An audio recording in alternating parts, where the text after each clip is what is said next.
Burkina ফাসোর শাসক Ibrahim Traore আবারও নতুন করে সংবাদের শিরোনামে তিনি দেশবাসীকে জানিয়েছেন গণতন্ত্র ভুলে যেতে হবে। বুরকিনা ফাসোতে গণতন্ত্র প্রতিষ্ঠার কোনো কাজ ইব্রাহিম ট্রাওরে করছেন না।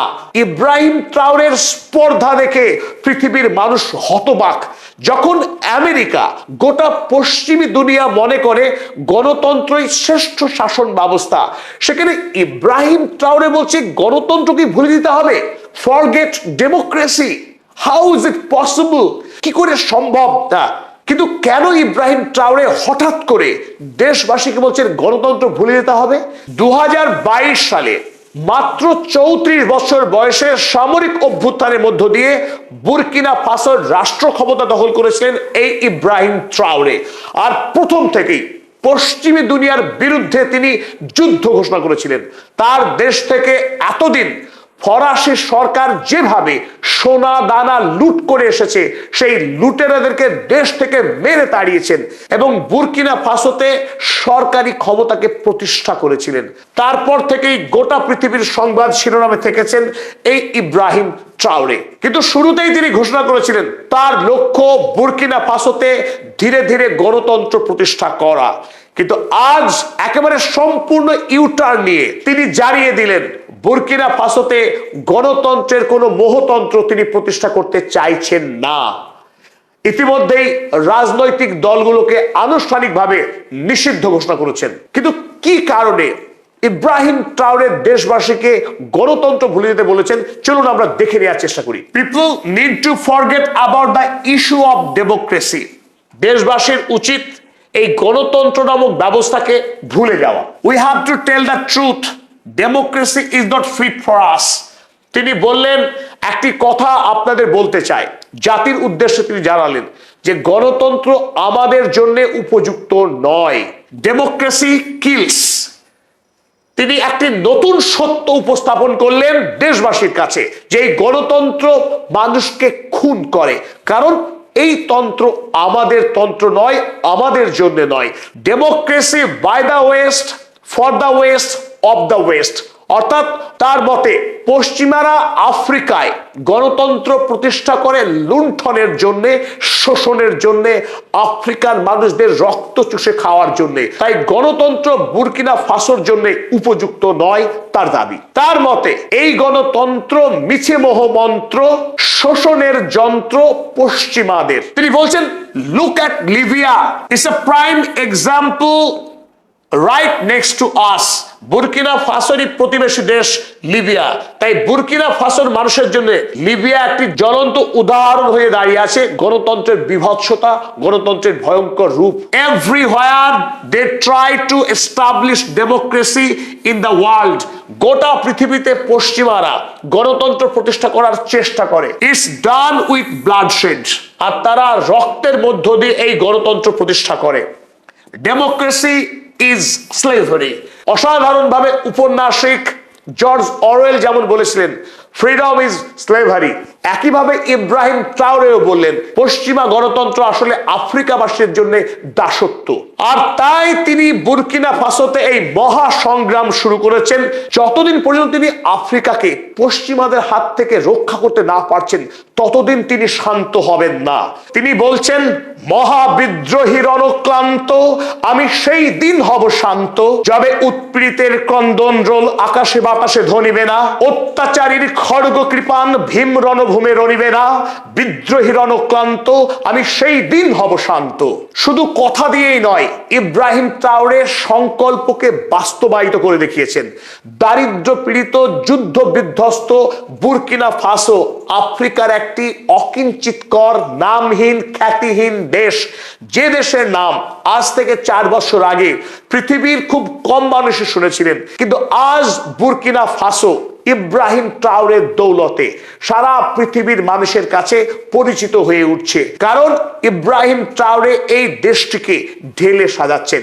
2022 থেকে 2024 দেশের যত বিদ্রোহী সামরিক গোষ্ঠী ছিল একে একে তিনি দমন করেছেন এবং কেন্দ্রীয় সরকারকে তিনি শক্তিশালী করেছেন। তারপরে শুরু করেছেন অর্থনৈতিক সংস্কার। যে মহাদেশ প্রাকৃতিক সম্পদের ভান্ডার, গোটা পৃথিবী যখন আফ্রিকা থেকে লুণ্ঠন করে এনে তাদের দেশের উন্নতি করছে, অথচ আফ্রিকায় লক্ষ লক্ষ শিশু অনাহারে পুষ্টির অভাবে ধুকে ধুকে মরছে। সারা পৃথিবী যখন বিকাশের বন্যা বইছে, আফ্রিকা মহাদেশ দূষণের শিকার।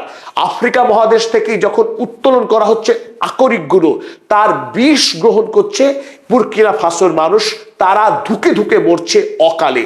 তাই এই শোষণের ইতিহাসকে বদলে দিতে এক নতুন ইতিহাস রচনা করে চলেছেন ইব্রাহিম ট্রাওরে। 2024 সালে বুর্কিনা ফাসোর যখন জিডিপি ছিল মাত্র $23 বিলিয়ন, সেই জিডিপিকে মাত্র 1 বছরের ব্যবধানে ইব্রাহিম ট্রাওরে নিয়ে গেলেন $32 বিলিয়ন।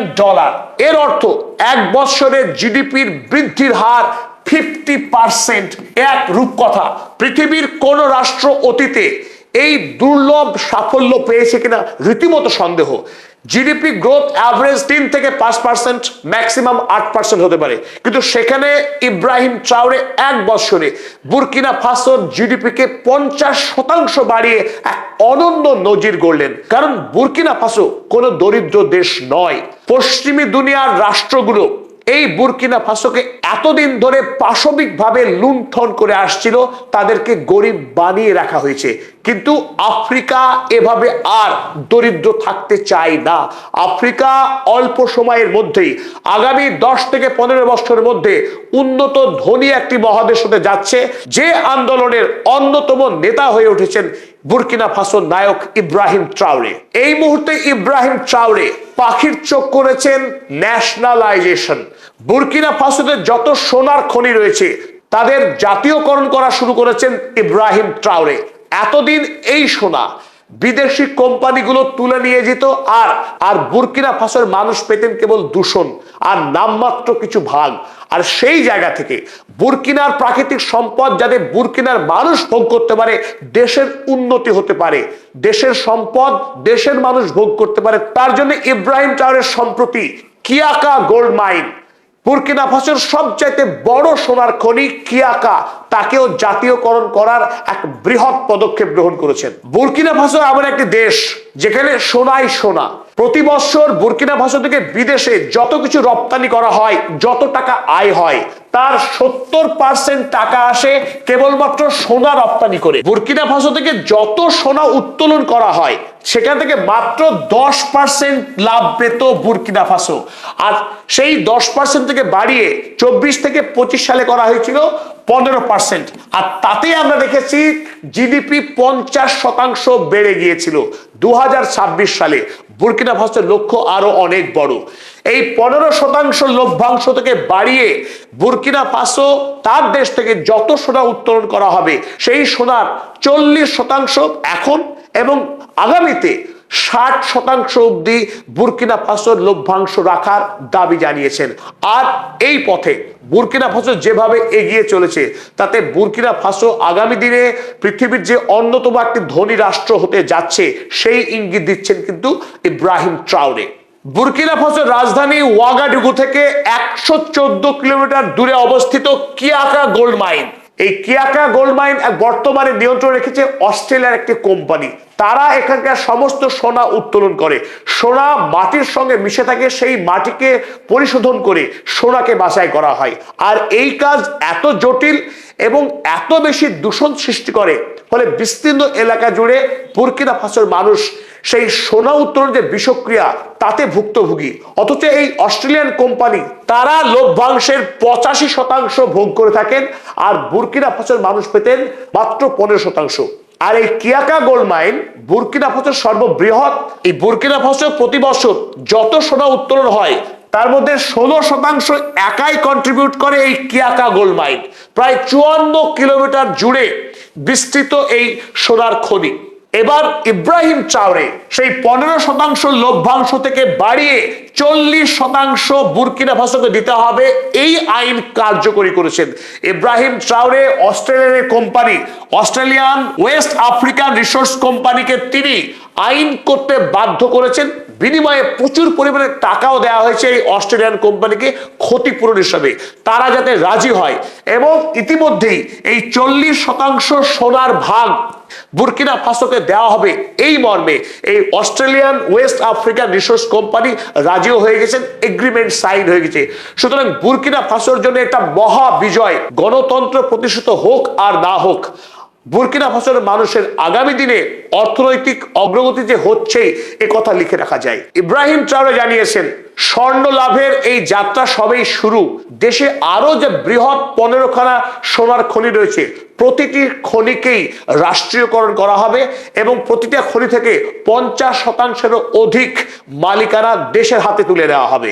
পাশাপাশি বুরকিনা ফাসোর সরকার আগামী দিনে যাতে এই সোনা নিষ্কাশন করতে পারে, তার প্রযুক্তিকে রপ্ত করবার জন্য দেশের শিক্ষা ব্যবস্থাকে উন্নততর করা, বিজ্ঞানকে উন্নত করা, এই কাজের জন্য ইতিমধ্যেই ইব্রাহিম ট্রাওরে রাশিয়া এবং ইরানের মতো দেশের সঙ্গে একাধিক চুক্তি স্বাক্ষর করেছেন। নিঃসন্দেহে বুরকিনা ফাসোর সবচেয়ে বড় সম্পদ সোনা, কিন্তু সোনার মধ্যে শুধু আটকে থাকতে চাইছেন না ইব্রাহিম ট্রাওরে। বুরকিনা ফাসোতে কাজ করছে এমন সমস্ত কোম্পানিকে ধীরে ধীরে রাষ্ট্রীয়করণের কাজ করছেন।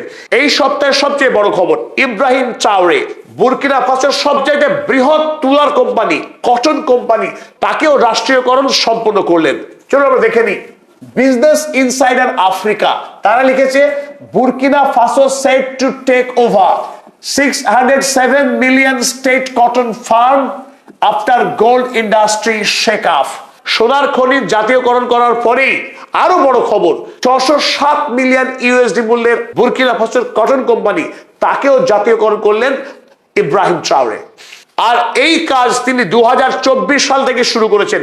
একটার পর একটা কোম্পানিকে তিনি রাষ্ট্রীয়করণ করছেন, যাতে করে বুরকিনা ফাসো সরকারের হাতে বিপুল পরিমাণে পয়সা আসে, যে পয়সা দিয়ে বুরকিনা ফাসোর রাস্তাঘাট, স্কুল, কলেজ এবং গরিব মানুষের জন্য বাসস্থান নির্মাণ করা যায়, বিশুদ্ধ পানীয় জলের ব্যবস্থা করা যায় এবং হাসপাতাল, চিকিৎসার ব্যবস্থা করা যায় বুরকিনা ফাসোর সাধারণ মানুষের। কারণ আফ্রিকা মহাদেশের মানুষ, বুরকিনা ফাসোর মানুষ শিক্ষা, স্বাস্থ্যের অধিকার থেকে, বিশুদ্ধ পানীয় জল, বিদ্যুতের অধিকার থেকে বঞ্চিত।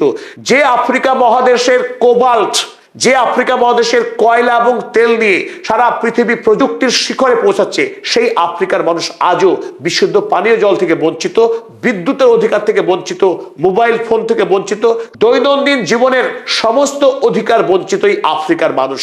তাই ইব্রাহিম ট্রাওরের লক্ষ্য যে করেই হোক রাজকোষ, কোষাগারকে শক্তিশালী করা, আর তার জন্য সেই দেশে যত বিদেশি কোম্পানি এতদিন নির্বিচারে লুট করছিল, সেই কোম্পানিগুলোকে রাষ্ট্রের নিয়ন্ত্রণ কায়েম করা, যাতে সেই অর্থ দিয়ে রাষ্ট্রের উন্নয়নের কাজ, দেশের উন্নতির কাজ সম্ভব হয়। তাই প্রদীপের তলায় আধার, সেই আধারকে দূর করে এবার প্রদীপের তলাকেই আলোকিত করতে চাইছেন ইব্রাহিম ট্রাওরে।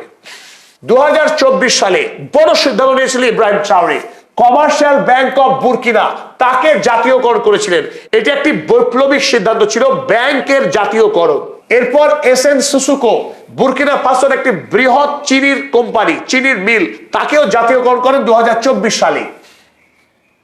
2025 সালে এসে ওয়াগনিয়ন গোল্ড এসএ, একটি সোনার খনি, তাকেও জাতীয়করণ করেন। সিমাফো গোল্ড মাইন জাতীয়করণ করা হয়। রিসোর্স ফার্কসার গোল্ড এক্সপ্লোরেশন, যে কোম্পানি ছিল সোনা অন্বেষণ করে, তাকে জাতীয়করণ করা হয়। সেই সোনা অন্বেষণকারী কোম্পানির 3টে সংস্থাকেই বুরকিনা ফাসো জাতীয়করণ করে 2025 সালে।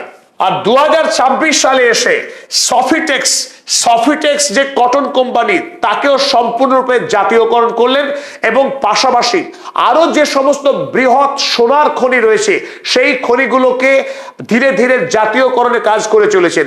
এবং এই কাজকে বুরকিনা ফাসোর শাসক ইব্রাহিম ট্রাওরে বলপূর্বক বা বন্দুকের নলা ব্যবহার করে নয়, আইনি পথে প্রতিটি কোম্পানিকে আইন মতো লিগালি সেটেল করা এবং তাদের কত পরিমাণ ক্ষতিপূরণ দিতে হবে, সেই ক্ষতিপূরণ প্রদানের মধ্য দিয়ে আইনি পথে তিনি ধীরে ধীরে এগোচ্ছেন, যাতে আফ্রিকার স্বার্থ সুরক্ষিত হয়। কিন্তু এইখানে সবচেয়ে বৃহৎ যেটা আশঙ্কা, একদিকে ইব্রাহিম ট্রাওরে বুরকিনা ফাসোর মানুষের মুখে যখন হাসি ফোটাচ্ছেন, যখন বুরকিনা ফাসো একটু একটু করে অর্থনৈতিকভাবে শক্তিশালী হয়ে উঠছে, তখনই পশ্চিমী দুনিয়ার বৃহৎ কোম্পানিগুলো যখন তারা বুরকিনা ফাসোতে আর আগের মতো লুণ্ঠন চালাতে পারছে না, তখন তারা কিন্তু ঐক্যবদ্ধ হচ্ছেন এই ইব্রাহিম ট্রাওরের বিরুদ্ধে। তাই আগামী দিনে যে কোনো সময়ে ইব্রাহিম ট্রাওরের উপরে নেমে আসতে পারে আক্রমণ। যেভাবে মুয়াম্মার গাদ্দাফি, সাদ্দাম হুসাইনরা তাদের দেশের সম্পদকে জাতীয়করণ করার জন্য মাসুল দিয়েছিলেন, পশ্চিমী দুনিয়ার বিরুদ্ধে দাঁড়ানোর সাহস দেখিয়েছিলেন, বিনিময়ে তাদেরকে খুন হতে হয়েছিল, তাদের দেশ ধ্বংস হয়ে গেছিল। এখন আশঙ্কা ইব্রাহিম ট্রাওরে